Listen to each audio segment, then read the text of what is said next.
Go team.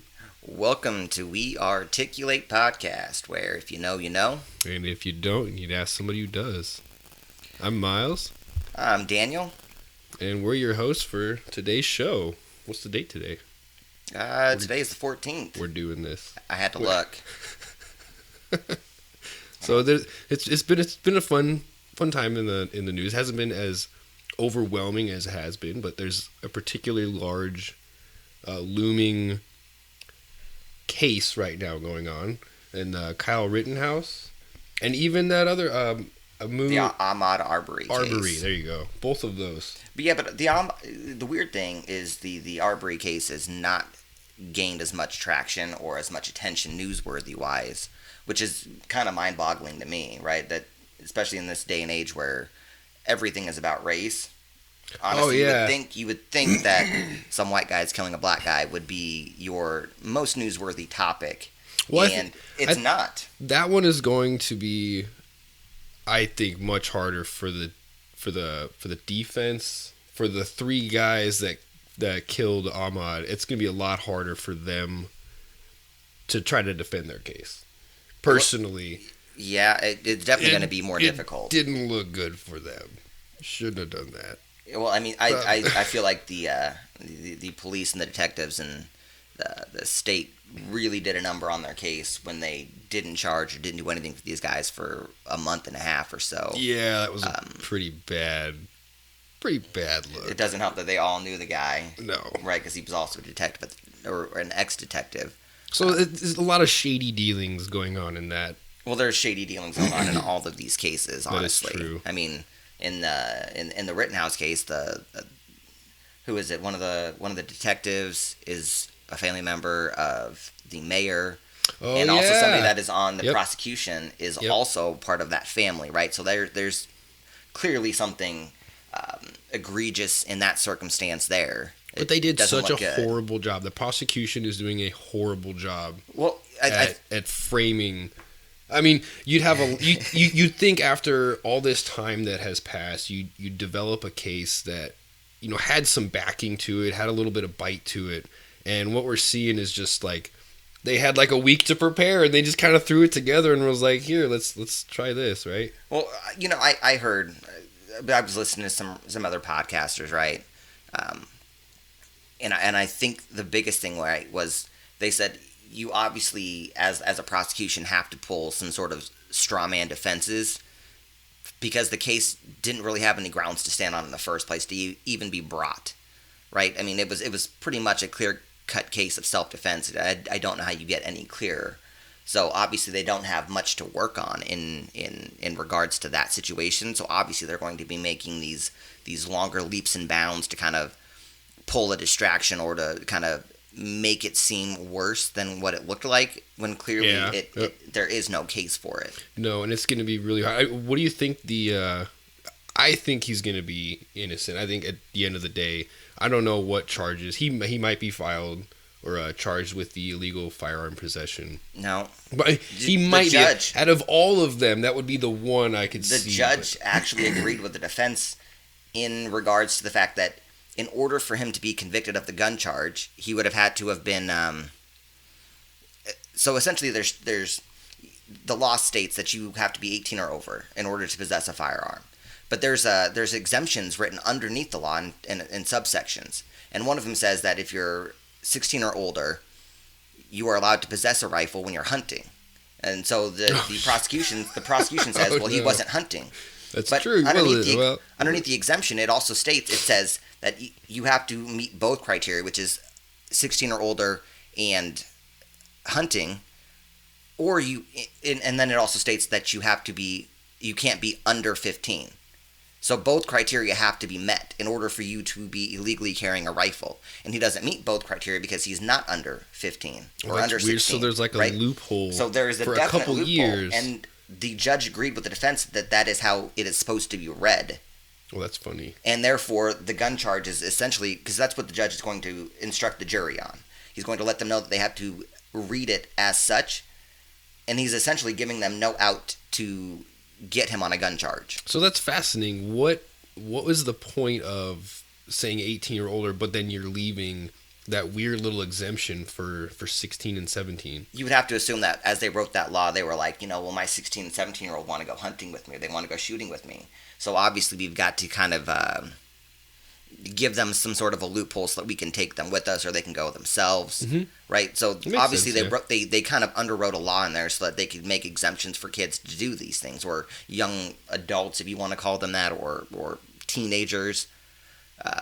But clearly they wrote something in there in order to give themselves an out as well. So no matter what you think of the law, that's the way the law is. Yep, that's the way it's supposed to be interpreted. That's interesting. And so that clearly is going to kind of get him off of a gun charge. So he may well, at that point, it completely walk free. They might get him on maybe because they're allowing them to bring lesser charges. So he might get caught up on like maybe a reckless endangerment in the second degree. Maybe. And I think that's a hard push because clearly he's fleeing the entire time, in which he is under no obligation to, right? He's not obligated to run. If he feels as though his life is in jeopardy, he is allowed to use the force necessary to preserve his life. Which is funny because when that star witness on the prosecutions, right? That Gage guy, Gage Groskowitz, he was pretty adamant about how he was fearful of his life, So then some of the questions asked, well, why did you chase this guy? Why would you try to follow this guy with a firearm that he also possessed illegally? So, the illegal possession firearm, why doesn't Gage have any charges against him at this point? Because clearly it's a political hit job, right? It absolutely is. They framed this, first of all, this case as Kyle Rittenhouse is a white supremacist, right? But he shot white guys. That was Joe Biden. But how do you make that, right? And I've read articles, right, where they claim that the only way you can make this as he's a white supremacist is that he shot people that were with Black Lives Matter, right? So they were essentially white people that are black adjacent, which makes no sense, right? Just because you are protesting with a group, you are essentially part of that group, and they would consider you to be of that minority or that ethnicity at the very least. And it makes no sense, right? It's a straw man argument because they want to deframe this narrative as though Kyle Rittenhouse is a racist and he was just out there looking to shoot somebody. That's what they're trying to frame it as too. They shouldn't have, that's one of their defenses. They shouldn't have gone there, looking for trouble. And then you could say the exact same argument to the other side. Well, they shouldn't have came there either looking for trouble. You heard the prosecution ask that question too, right? He asked well, you knew there was a curfew, and he's like, yeah. And he's like, well, why did you break it? You have a blatant disregard for the rules. And first and foremost, I think the curfew isn't legality, right? There is no law about the curfew. It was essentially a mandate, right? That really the police were not. Clearly not able to enforce. The big point in all of this that is missing is this never would have happened had the government simply done their job. Yeah, the National Guard should have been called in almost immediately, right? Absolutely. The first night of riots, there should have been an excessive amount of force on the ground to stymie the amount of property loss and destruction that was going on. Mm-hmm. And you didn't see that, right? It took them 3 or 4 days to respond. It took them till after this shooting between Kyle Rittenhouse and these aggressors to bring 5,000 troops in to essentially try to stabilize the situation. So basically what we're saying is if your town is under siege by anybody, some outside force or inside force for that matter, and the government does not do its job, it is essentially your responsibility to protect your property. And people saying, well, Rittenhouse crossed state lines, right? He traveled this huge distance across the state. That's what they're claiming. But, it was, 20 minutes away? His father lived there? His aunt, his uncles, his cousins. Didn't he work in Kenosha? He worked in Kenosha. That was his backyard. That's his community as well. It's amazing when you live on a border with a state to say you cross state lines. He technically did. But that's where he worked. He had family there. There wasn't this, long journey. And he didn't to into the fire. He didn't bring a gun across the state lines either. Yeah, right? He was given it on after he crossed, right? Yeah. Yep. Mm-hmm. He did, and these are the disingenuous arguments that they're bringing against him that are completely false and fabricated 100%. I mean, the defense is over here introducing pictures that are clearly doctored. Yeah, right. I did hear about and this. They were, which is funny. I mean, I sat there and looked through them for quite some time, and Kyle carries his gun on with the right hand. Okay, and in the photos that the prosecution introduces, you can clearly see that it's almost like a mirror image that's been flipped, and they're trying to say that he is pointing his gun. Well, first of all, you can't see because it's blur. Mm-hmm. It's just nothing but blur. But clearly, if you would have been holding that gun in that hand, it would have been using the left hand. And he's nowhere at night did you ever see him use that left hand, right? He has been using that right hand all night. And there's just no way you can make that kind of argument. It just it just doesn't make any sense.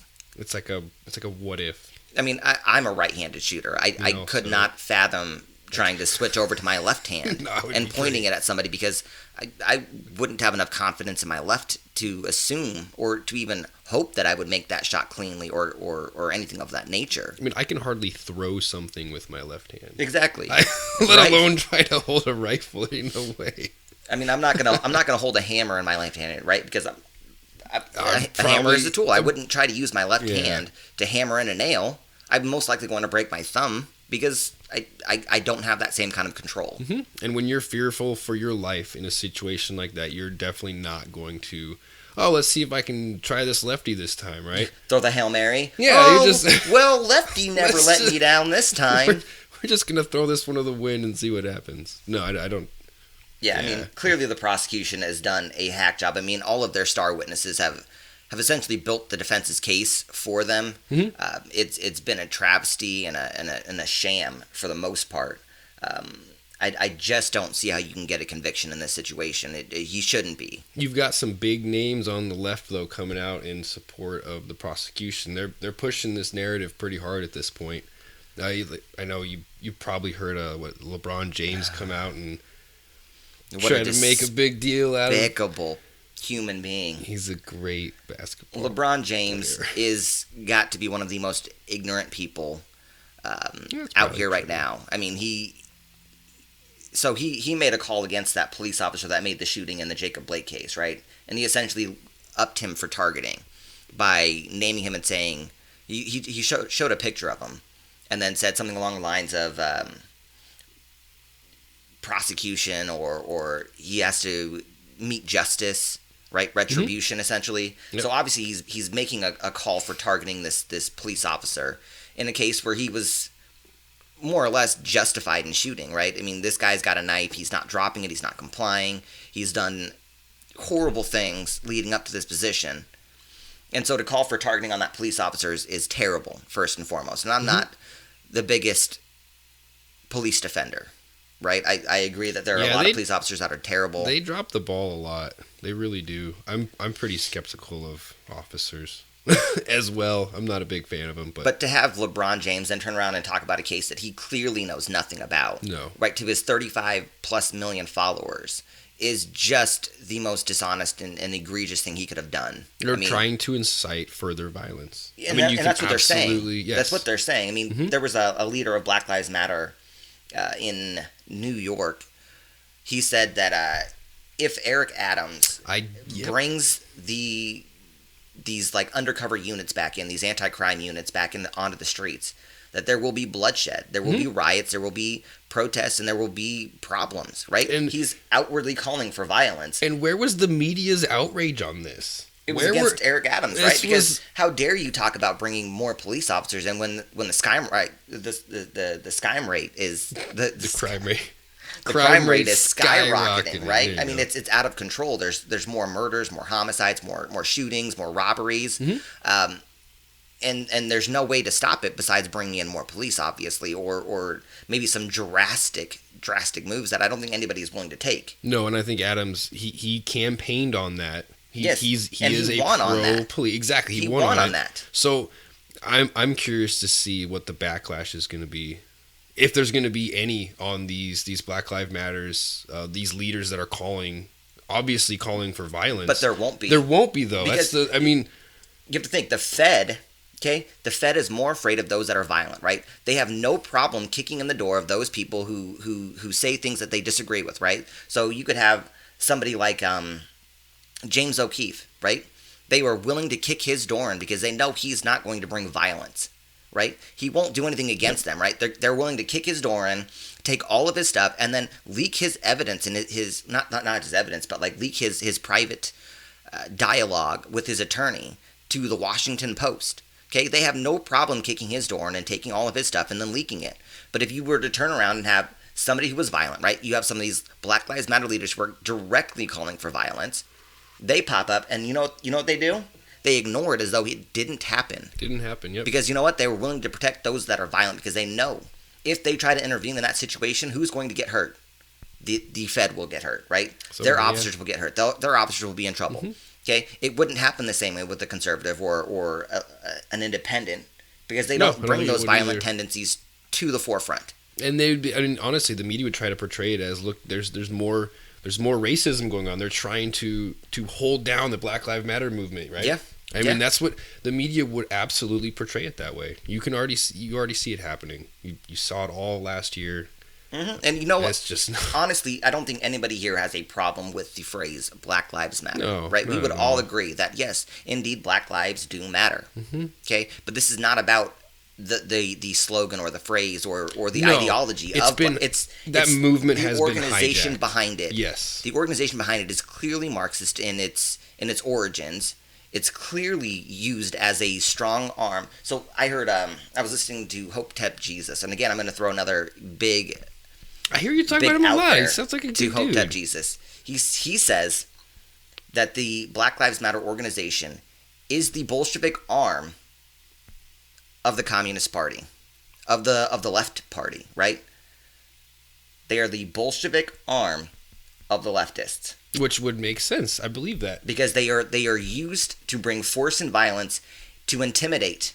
And it works. It absolutely is does effective. Work. Yes. Right? It is kowtowed so many major politicians. It is kowtowed major corporations. Mm-hmm. It has made the average American afraid to speak out or say anything against that narrative because they don't want to lose their jobs. They don't want to get hurt. They don't want to be intimidated.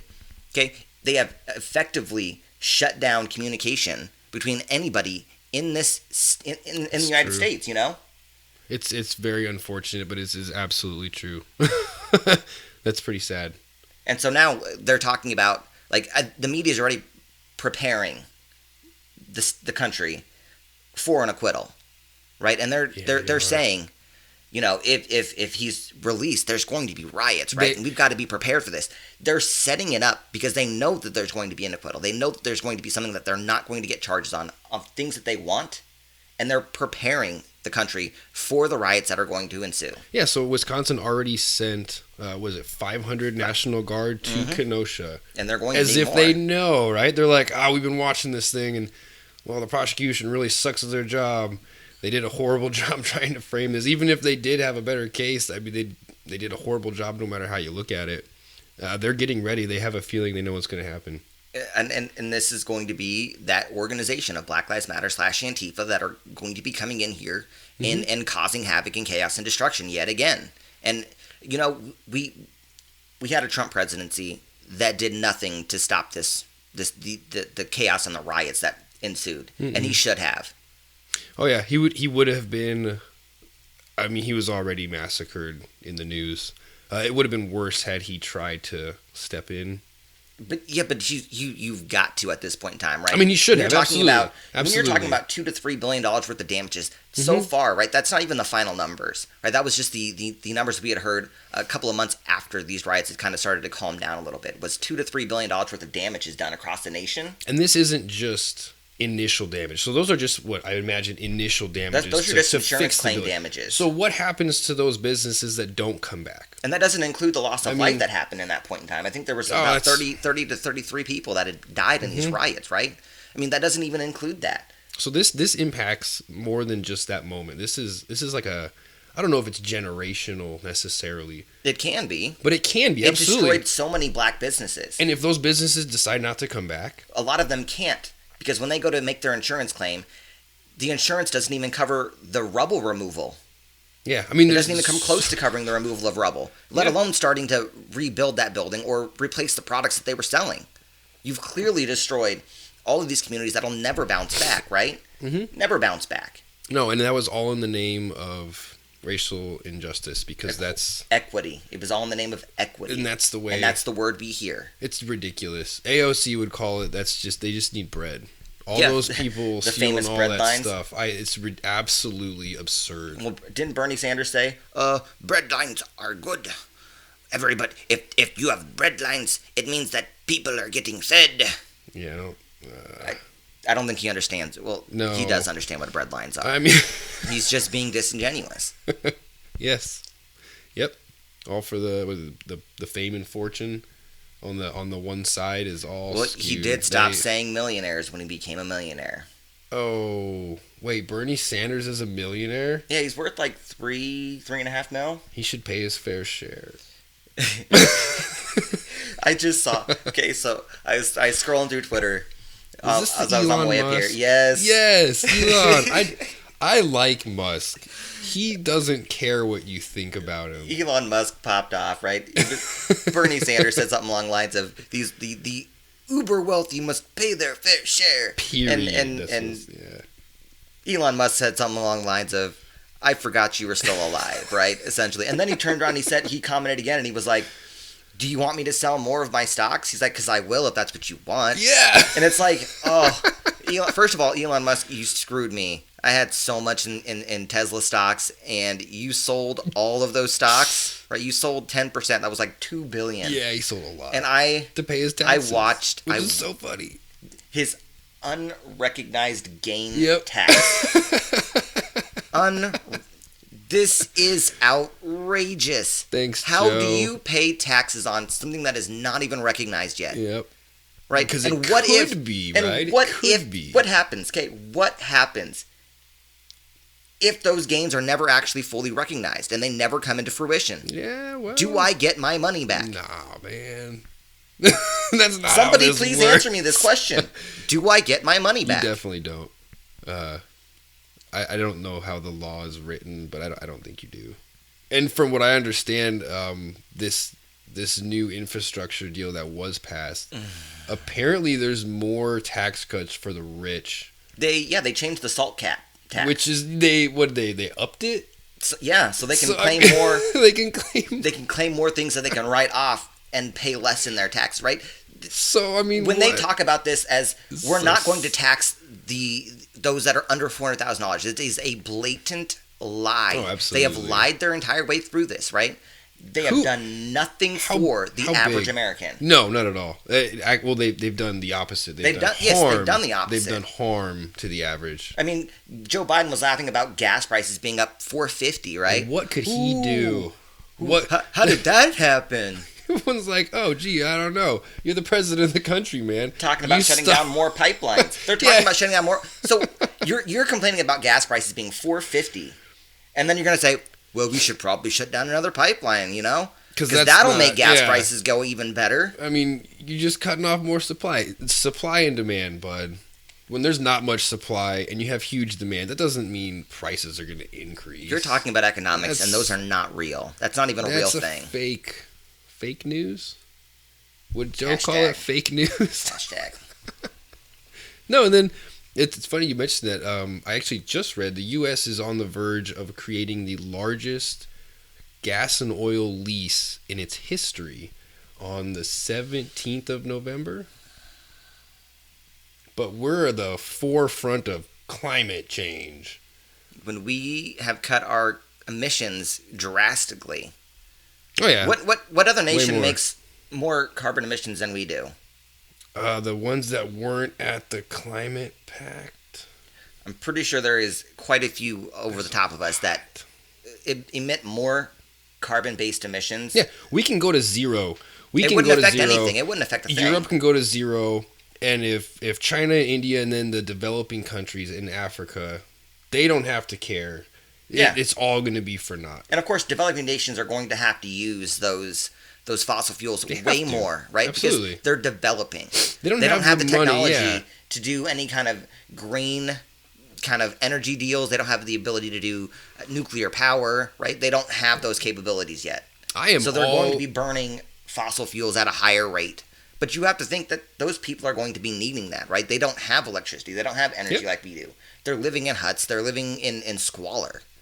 No, but we're going to help them. We're going to give them like $5. Oh, I think we've given them more than $5. No, that's not. I mean, we have. I mean, we're talking about a amount. Build Back Better, where I'm sure they're.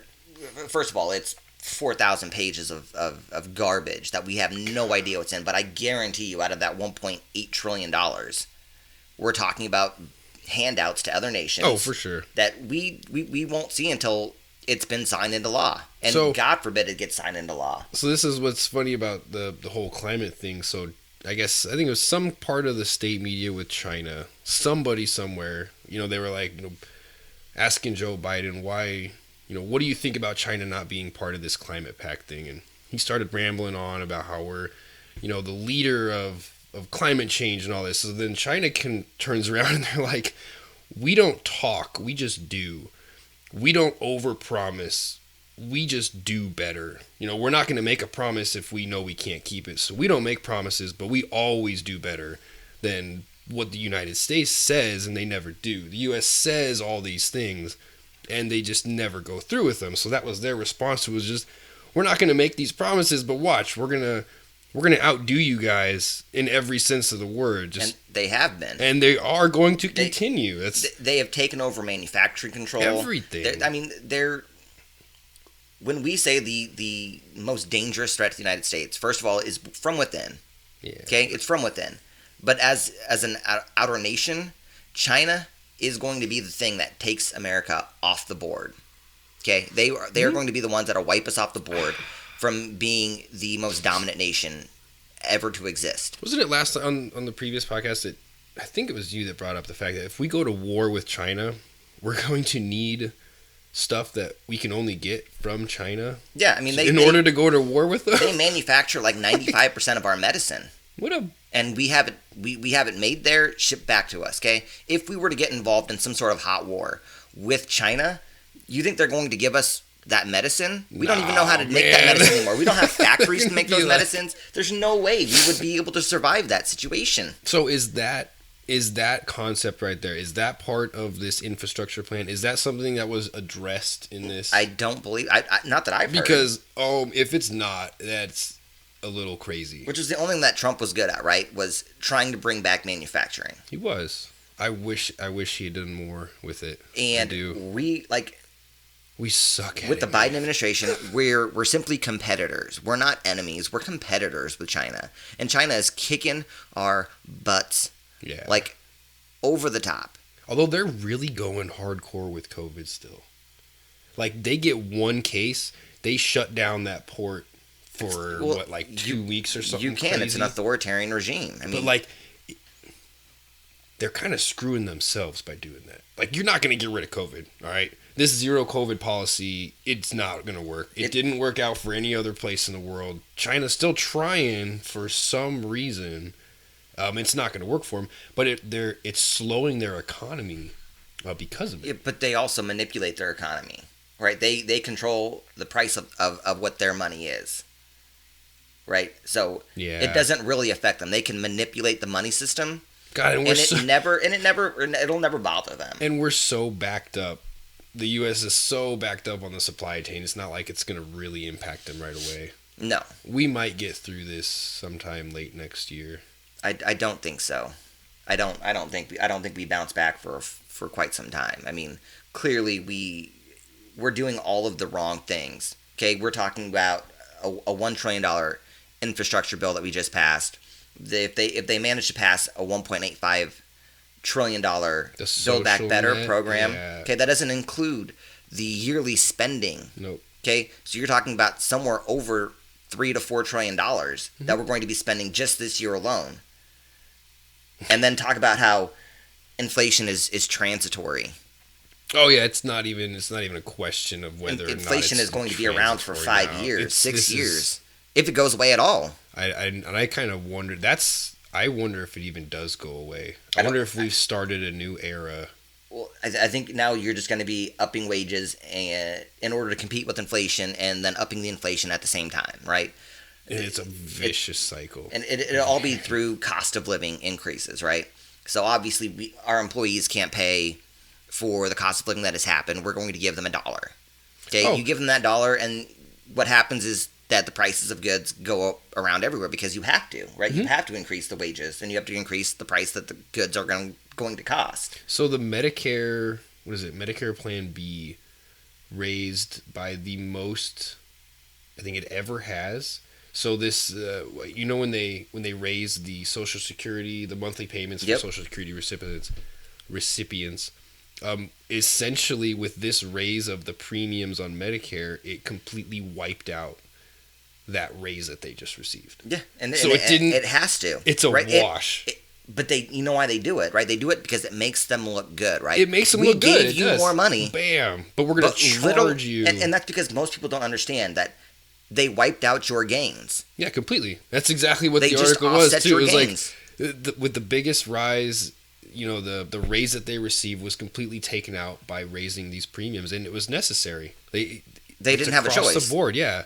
But for that minute, they're like, we gave you more money. Look at us. Pat us on the back, please. Yeah, exactly. Now, by the way, we're going to take all that money back, and then you're just devaluing the currency for everybody, not just them, not just the people that are on Medicare and receive Social Security. It devalues across the board for everyone. So I do wonder if we're going to be in a never-ending cycle. But, I mean, it's hard to say because it was – what was the inflation rates of the 70s? It was up there. It was up there. It was like I think it was like 7 to 8%. It was higher than it is now. So we're bad. Because right now we're at 8.6%. That's so from the last numbers that I had seen. Totally fine. It's just transitionary, bud. So how do we stop this, right? How do we spend more money? Literally, that's the Biden administration's plan. They said these bills that we're trying to pass are going to take care of inflation. We're going to spend our way out of inflation. Spend our way out of inflation, yes. Even though you have a supply shortage, so you can't technically spend your way out. I just saw a report today that said Americans are having problems buying things, and maybe we need to go more of the way of the European. What's that? Europeans don't get to buy all the things they want because there's just not that much there, right? They live kind of more of a minimalist on average lifestyle, whereas Americans, right, we want the things, right? We have to have the newest tech and the nicest things and the nicest cars, and they're trying to essentially get everybody ready, right? So the Great Reset, right, where you own nothing and you'll be happy. Right, you won't own a car, you won't own your house, you'll rent everything. There was one report that it was like you'll rent your own clothes, right? Every week you'll just rent some outfits for the week, and then when you're done, you'll hand them back and you'll get a different set of outfits for the week, right? They don't want you to own anything, not even the clothes on your back. That sounds like the most creepy dystopian movie where everybody is just like the same. And it's all to push this egalitarian society. I never heard that term. So egalitarian, it means like there is no differences between like the sexes or the races. Everybody for sure. is the same. Everything is the exact same, and everything is creepy. Complete equity. When we all know that a call for equity is illogical at best. It completely eliminates this idea of work hard, get ahead. If there's no point, if we're all going to be equal, what is the point of trying to do better? And this is something that I said to the girlfriend yesterday, right? I was talking to her about it. And I said, right, when they talk about equity, right, instead of talking about equity in the form of bringing people up to the same playing field, what are they talking about? Bringing everyone down. They're talking about stripping everybody down to the level of poverty and then telling them to start off at the same spot. Yep. Instead of saying, what can we do to raise these people to the same level? They're saying, let's take all the rich, all the wealthy, all the middle class, and let's bring them all down to the poverty level. Then give them a chance to all start off on the same playing field and have a chance to do whatever it is that they want to do. But you're definitely not going to do that to the wealthy liberals. No, it wouldn't happen. No. They get to keep all their money. They get to keep all their fame. Well, they're going to offshore it. What? They'll disappear, and what are you going to do? They're going to buy their own island. I wish I could do Go ahead and tax that. I mean, you can't even reach their money. That would be awesome, though. Plus, they're the ones that are going to be enforcing these policies. They're going to be the ones that are enforcing these laws. They're going to be the ones that are writing these laws. I mean, just stop it with all this nonsense about socialism and how it's going to be, the end all be all, the great thing that saves the world. It's never ever once been successful, though. In the grand scheme of things, it doesn't work. Miles, it's just never been done right. That's what they say, right? It's just never been done right. Get out of here with that nonsense. It doesn't work. The people are not wired to live in such a way. It's just not how it's supposed to be. I think capitalism is far more of a natural inclination to the human mind. It's brought the most people out of poverty. By far. And it's not even close. Yeah, no, not even close. I agree. In the communist world, you really do have the elitist class and then everybody else. And the percentages are so skewed. Mm-hmm. In America, I know they say, they are trying to bring it more like Europe, where we don't have this stuff, but let's be honest here. The vast majority of Americans, we can go out and buy things that we want to buy. Yeah. At the end of the day, I don't know anybody who doesn't have a smartphone, for example, or I don't know very many people that don't use cars. We all seem to have houses. I guess I shouldn't say all, but the vast majority. Yeah, I mean, we do even the poorest of people typically have a smartphone, a vehicle of some sort, a flat screen, washers and dryers, refrigerators, microwaves, food in the cabinets. I mean, leaps and bounds better than 200 years ago. Countless other countries around the world don't have close to that. I mean, technology has brought us a long way. And because of capitalism, you have gotten these extraordinary leaps in technology that have made life easier for humanity to exist and to thrive. And lazier. It's true. But I'm not saying it's a bad thing. No, it's true. I mean, it's given people the ability to not have to work as hard, right? I mean, just think back 300-400 years ago when everybody had to essentially be a farmer, right? Everybody. You had to know how to make your own food, which means you were up at 5 o'clock in the morning before the sun even came up, and you were working until hours after the sun had gone down. And you would do that day in and day out with no education, just to survive. Just to live, yes. And the whole that was why they had large families, right? Help, because you needed all the help you could get to make food to survive. And a lot of the world still operates like that. They really do. Yeah. And for all those that say capitalism is so bad, I mean, go live out there. It'd be a challenge. I don't know if I'd want to do it for too long. I mean, I think most people would have a difficulty. I mean, even I would have a difficulty having to go work on a farm, right? I've never done that. I haven't either. So I think having to work on a farm where you have to be up at the crack of dawn or before and work all day, right? You got to track down your cattle. You got to make sure that your corn and your fields are doing good. You got to make sure that everything is going right on the farm. Would you get paid time off? Holiday pay? Can I call in sick? Will I get a point? Am I calling myself in? No, right? I mean, I gotta. Hey, Daniel. Yeah. No, this is Daniel. No, the cows. Don't worry about the cows. I'm not feeling too good today. I'm gonna take the day off, right? I know the cows need to be milked, and let them ride. The goats are out in the fields, and all right. We had a fox running around the hen house, but I'm just gonna take a day off, and what happens. Mm-hmm. It just doesn't work that way, right? No. You're sick. It doesn't really matter. You got to do what you got to do, and we don't have that this day and age for most people. Right? And that's okay. And we're not saying it's a bad thing. It's just the natural way things have gone, right? If we grew up elsewhere, it would be a totally different story. We live here. Life is good. At the end of the day, we have it pretty darn well here in the United States. Yeah, we're very lucky for where we are and the opportunities that we have that exist here, right? Anybody and everybody can succeed. Correct. Just the amount of work you put in and the amount of effort, right? Mm-hmm. If you put in the time and the work, the things will happen for you. Thanks, capitalism. I mean, truthfully. Yeah, that's all due to capitalism. It is. I wish we could have a conversation with someone who is the complete opposite. Yeah, I mean, somebody that doesn't believe in meritocracy. It'd be hard. I don't know very many. I know a buddy of mine that I work with, his wife is a super liberal, and they're not even going to celebrate Thanksgiving this year because of its racist past. So that would be one person I have a feeling would be on the total opposite spectrum of us. But I couldn't get past this idea that you're not going to celebrate Thanksgiving because... How does that make sense? How is it racist, first and foremost? That's because the white man came over and killed all the natives.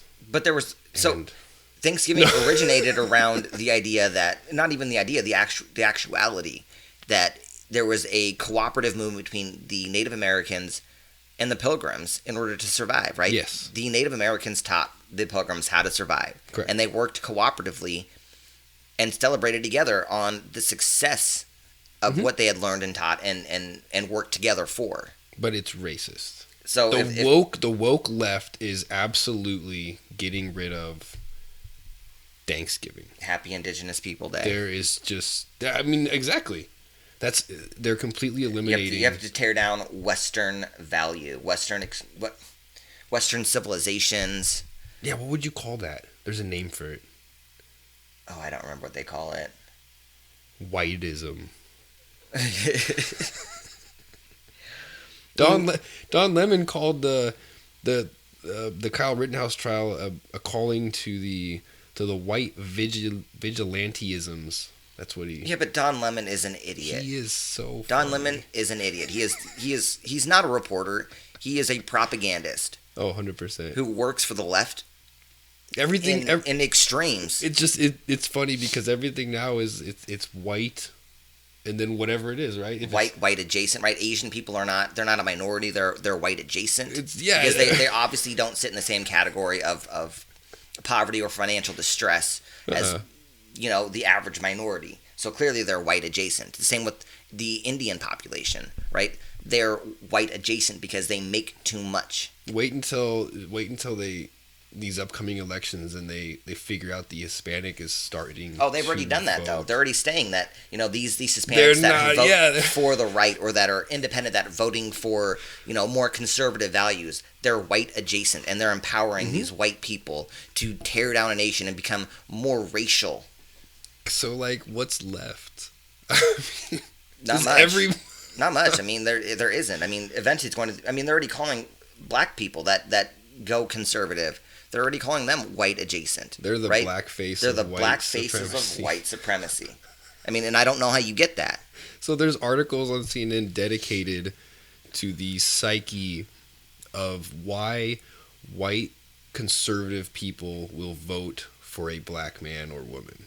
And it dives into because they're really secretly racists and they're trying to cover up their racism by pretending like they care about a black man or woman by voting for them. Yeah, I mean, because clearly that's the only reason that anybody on the right will vote for a person of color. Yeah, I mean, my dad's black, okay? And we've had these conversations, and he doesn't understand what in the hell these people are talking about, right? He doesn't understand how you can make these calls of, well, that's just a black face of white supremacy. I mean, what does that even mean? What does that What is mean? that? What?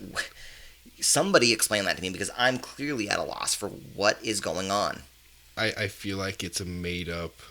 I mean, it is, let's be honest. It's made up. They're trying to make themselves big again. What they're saying is, if you're black, if you're Hispanic, if you're a minority, you cannot have a dissenting view of what we on the left think. Because if you ain't... If you don't vote for Joe, you ain't black. Well, I mean, he just called Satchel Paige. Oh yeah, greatest. What was it? The greatest Negro of. I mean, when did it come back to the point where we said it's okay to call black people Negroes again? It's okay because it's Joe. It's just Joe. He's just being Joe. How long before he drops a hard ER? I'll give it a... It's okay, I can say this. I'm half black. I'll give it a month. I mean, how long? How long is it before he drops, maybe he drops a GA, right? And then eventually he works his way into an ER. I mean, he was friends with white supremacists. He gave that Robert Byrd, he gave his eulogy, right? Yeah, he clearly stated in the 80s, they were talking about black people in white neighborhoods, essentially. And he said he didn't want his kids to grow up in a racial jungle. Yep. I mean, this is your president. This is who you wanted, right? For, He said that essentially Indian people were only good at running convenience shops, right? These gas stations. He said this. These are his words. You can't make this up. I mean, you can go back and Google it. It's true. Google all the things that Joe Biden has said that have been blatantly racist. The internet is forever. Blatantly xenophobic, right? Because he believes it. He does. He believes it 100%, right? He calls black people criminals, right? They're super predators, right? He wrote that bill. I mean, the crime bill of 91, 94? Something like that, yeah. I mean, in the 90s. He co-wrote this bill that imprisoned black people at such a high rate. But it's okay, because now when you bring that up to people on the left, they'll say, well, he's just changed. That's all it is. He's changed. He saw the error of his ways. Because we believe that people change after 45 years of the same stuff? Yeah. He's still making the same comments. What they should have. If you don't vote for me, you ain't black, right? He's determining your status as a minority. Yep. Because he's all powerful, right? He's not a president. No. He is a kingmaker. He is a god maker. He's something. I love it when he says, "Come on, man." Come on, man. Which is sad for me, because that's like your favorite saying. He's co-opted your saying. He stole it. It's hard for me to say it with like a funny, straight face now, because I'm like, same with the aviator glasses. I used to love aviator glasses. In his Corvette, they won't let me drive. Do you think he'd pass like a vision test to let him drive? I don't know if he would pass a comprehension test. There needs to be a age restriction. I'm not sure age restriction, but a cognitive test of some kind to be the ruler of a country. I mean, there really needs to be some. They had to give Trump one, right? I think they did give him one. That was a thing. But he passed. I want to say that I feel bad about ragging on Joe Biden as much as we do, but I don't. I do, because I feel bad. I feel bad for him in the sense that it's almost elder abuse. I wanted him to do better. I think we all did. I wanted him to succeed because I'm sick of where we are. I was, and it just got worse. I always wish the best for any president that takes office, right? Because I'm love an American, this country, right? man. Yeah, I want it to be better. And we all want to see us move in the right direction, right? And we thought there was some hope for Joe Biden, because as much as I didn't like him, he ran on the premise that he was going to be a moderate, right? Oh, yeah. And he never gave us moderate policies. No. He never even came close to it. He the first day in office, all he did was reject everything Trump had put in place, whether it was good or bad. Because everything Trump did was bad. That was the mindset of the left, and it still is. And it's absolutely ruining the way the left is handling. That's why they lost Virginia. Situation. Yeah, is Trump bad? And there's mock polls. You know, I mean, they always do mock polls. There's an Iowa one I just read this morning. Trump versus Biden. Trump would win by over 11 points in Iowa at this point. I mean, and Iowa's pretty big caucus state where they kind of test the waters. Flipped. Yeah, they went back and forth for a little bit.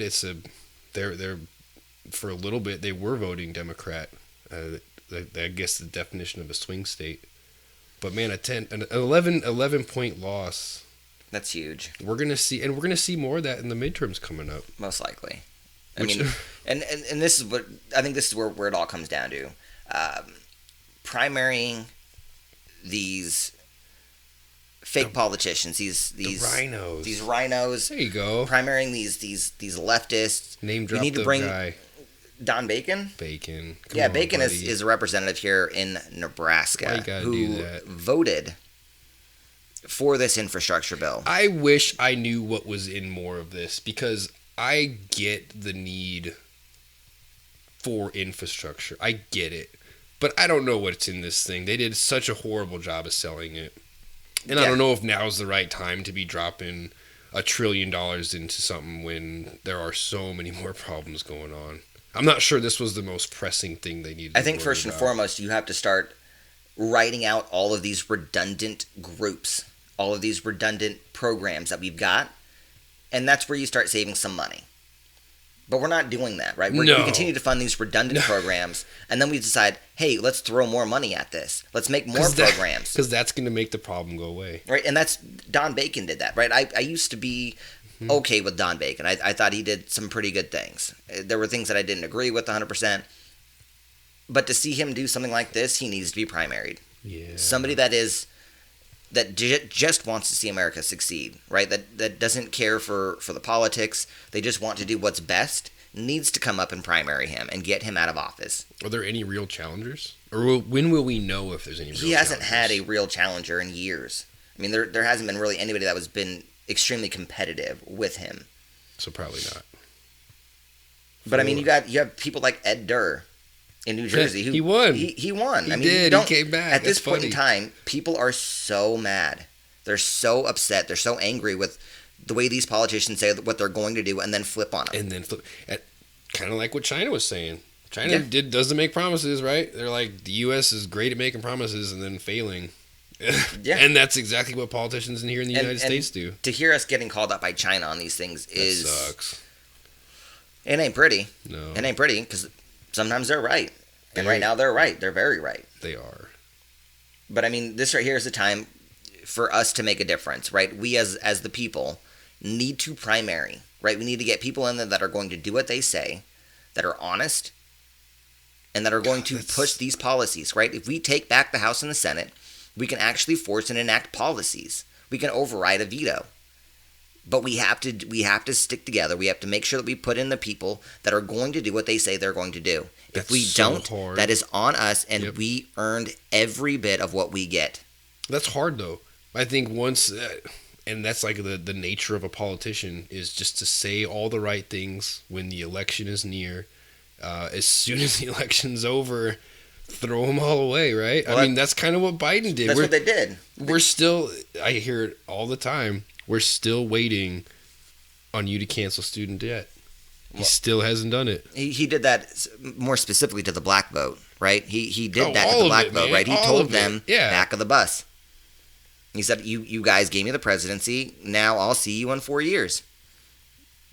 You don't get a meeting with me. You don't get to talk to me about anything that you want or what you need. It's irrelevant. It is 100% irrelevant. So how do we get politicians in there that don't? You've got to find the dedicated, right? You have to find that person who doesn't want to be in office. Okay? Those that run willy-nilly, that always want more power, are the ones you don't want in office. Like Joe Biden. You've got to have those people in there that don't want to be there. Okay? They don't want that kind of power, but they're doing it because they have no choice but to run, right? They feel like they have no choice but like to run and do what guy. they got to. Yes, that's exactly why he ran. I understand now. Those are the people that you have to put into office, right? Those that are forced into that position. Because I don't think I'd ever want a political position, but if I had to do it, I would do it. I think begrudgingly. If I didn't have kids, I actually think it would be fun. I think it would be a challenge. Politics in itself is fun. Yeah, but I mean, it is. I don't think that I would ever actually want to run for an office. We're not. Unless absolutely necessary. And I think we're getting close to that time where it's getting to be absolutely necessary. If we as the average Americans don't stand up and say something, we're going to lose a nation. I'm not going to do it until my kids are at least grown. Because I know how dirty politics can get. Exactly. And I do not want my children in that line of fire. Well, kids should always be an off-limits thing. Unless they're fully grown. Should be is the key word there. If they're fully grown, then, maybe that's a different story. Oh, it is. 100%. I think once they reach a certain... That age of innocence is gone. After that point, it might be. I mean, we rag on Hunter Biden quite a bit, but he earned that, right? He put himself in that spotlight. Smartest man. As long as kids don't put themselves in the spotlight for a reason, they should be off-limits. Especially when they're under the age of 18. Once you get to the age of 18 or older, right, then if there's something worthy of news being brought to their attention, maybe. But it should be about the policies. It should be about the person and their character. For me, it's hard for me to bag on Hunter Biden and connect him to Joe. Because I get it. You don't always have control of what a child's going to do in their life. You can influence them to the best of your ability, but sometimes it just doesn't work out. I'm going to disagree with you.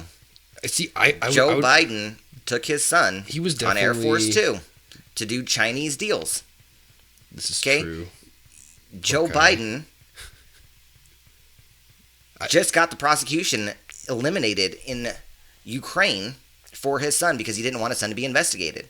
Joe Biden has his account tied to his son's account. They use the same bank account. Okay? There is clearly illegal dealings going on between Hunter Biden and his father. So those situations, I'm talking There about is a reason why we talk about Hunter Biden in this way, because he's brought that attention onto himself and his father, and they're both tied together politically and economically. As long as they're tied, because those instances, those are great examples. Those are impeachable actually. offenses, in my opinion. Should be. Let's be realistic here. Joe Biden should have been impeached at least twice now. If not more. I mean, there's clearly some shady, underhanded dealings going on between him and his son, and foreign governmental affairs. Well, dude, just look at the very beginning of his presidency, what happened in Afghanistan. I feel like we've forgotten so much of that. I mean, we lost 12 soldiers. And it was just a complete disaster. What is it? The Chinese is taking... They have control of that Air Force? Or that base at this point? I don't know if China is, but they're working deals anymore. They're working deals with the Afghani government. Did you hear about the Yemenis? They recognize them. What happened? There was some. We had what is it called? I don't know. A place for American citizens to go. What are they called? Yes, we had an embassy. Thank you. We had an embassy in Yemen that was just raided and hostages taken in Yemen. Really? From Yemenis rebels, and they're holding hostages. This was 3 days ago, and you didn't hear about this in the news. I didn't. Right? Because they're clearly trying to cover up our foreign affairs, because it's been a disaster from day one. From day one. Nobody is afraid of us. Nobody respects us. We're on the verge of another Benghazi. Ooh. I mean, this is where we're at. We're on the verge of another Iran crisis. And they're covering it. And they're covering it up. What's the worst part, though, is they're not covering it up with good things, because they look back at the states here and they're like, oh, inflation. Now that's in the news. We're running a Rittenhouse case, right? That's what we're doing. That's the distraction. That's the distraction. And it's working. It is working. It has gotten the national attention for the last 10 days. That's really unfortunate. And what's one good thing? There has to be something that the Biden administration has done well. I can't think of it.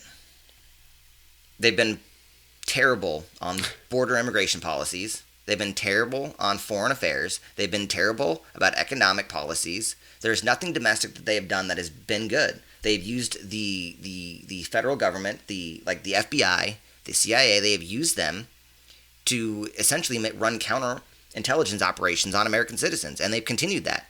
Right? They are weaponizing the Fed against just even your moms and dads in the schoolyards, right? That are protesting what's going on in the schools. They are weaponizing the Fed against the American people. There's nothing that you can say that the Biden administration has done good. I'm trying to think, even on the I not necessarily I would agree with it, but I'm trying to think of things that he campaigned on that he has actually been able to do. The thing he did was he repealed all Trump day one. That's something that was the only promise he kept. There you go. And that wasn't for the betterment of the country for some of it. No. Absolutely not. It was just to spite Trump. Let's be realistic here, guys. So this is all about spiting the former president. When you talk about them doing anything good, there isn't anything that I can think of. And maybe I'm wrong. Maybe I forgot something or didn't hear of something. The climate, we brought back into the Paris Climate Pact. Yeah, but that's not a legally binding contract. I know, but there you go. But there's something that someone could be like, well, look, they brought us back into the Paris. I mean, if I'm missing something, please put it in the comments, because maybe I'm just missing it. You know what I mean? I guarantee people are going to throw stuff out. Like, I'm not sure what, but police reform, he ran on police reform. That hasn't happened. Hasn't happened, and it won't happen. He ran on, one of the things that Kamala Harris said was, we're going to legalize pot if we get in, right? Legalize not even marijuana. Close to doing anything about that. It hasn't even been brought up. Student loans. Can't do it. I mean, he's done some student loan forgiveness, but it's been very minimal. You have to meet certain criteria, and I don't think a lot of people really meet that criteria. Which I never fully understood the argument for student loans. So what you're saying, right, is if you have the ability to go to college, we're going to make all the people that didn't go to college pay for it. We're going to make them pay for you to get a higher education. Or right? what about the ones that paid for their education? Yeah, like, am I going to get reimbursed? I paid my student loan back by myself. Mm-hmm. Me too. So, do I get reimbursed? If I just didn't pay for the last 20 years, or that wouldn't be 20 years, 15 years, 10 years, and I still had to pay for it, I mean, would they be able to pay me back? I don't think so, bud. I imagine it's a time thing, but it's just kind of a slap in the face for someone like me. I paid off my bills. Mm-hmm. I didn't do anything with my college time. But I mean, that's neither here nor there. The fact is, I racked up the bill and I paid it off. But for all those people that are advocating out there, I racked up this huge college bill. You need to pay it back now. The government needs to take care of this. Can you apply that to every single part of your life? You go buy a car, are you going to go to the government and say, you need to pay this car off for me? I need this car to go to work, right? You need college to get that higher education, the pay that typically comes with it. Which is a lie. College is not necessary in 99% of the things that you do in your everyday life. It is a not scam. At all. It is. And it's really, unless you're going to be like a doctor. Or a lawyer. Right? There are things out there you do need, but that's your choice, and you're going to take on that massive debt. You're prepared for it, right? Mm-hmm. If you're going to go out and buy that super car that you can go super fast in, that you're willing to sacrifice that money for that ability, right? Yeah. So if you're willing to go out and take out that huge loan to become a doctor, I mean, that's all on you. Yeah. You earned that. But man, asking and crying for saying other people need to pay this bill off, I don't understand that argument. It's hard for me to wrap my head around. Yeah. Maybe one day. Maybe. Hey, are we going to have a happy thing this time? We mentioned it last time we were going to end the show on something happy.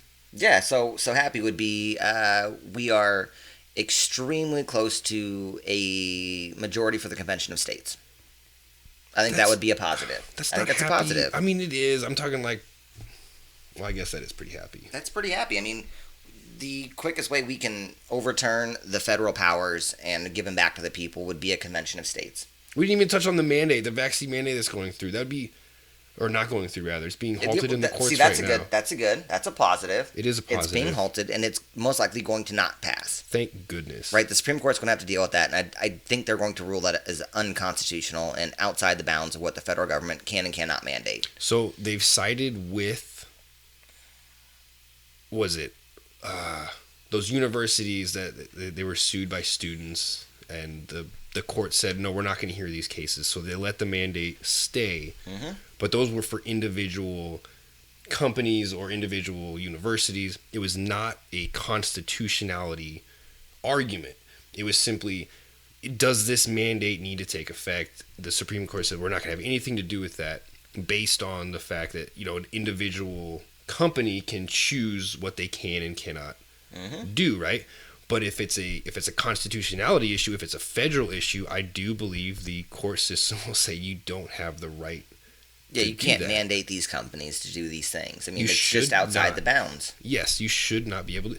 We have widespread free vaccine, not free, but widespread vaccines. The cases are now all rising in the northern states. The vaccine uptake is high in those. You're getting too controversial. Ben Roethlisberger, he double jabbed, and he still got it. But he's a saint, okay? Aaron Rodgers, when he got it, Aaron Rodgers lied. He was trying to kill everybody. And people didn't die, but could have. That was Fauci lied, people died, and then it was dogs died. Fauci lied, dogs died. Fauci is a monster. He is.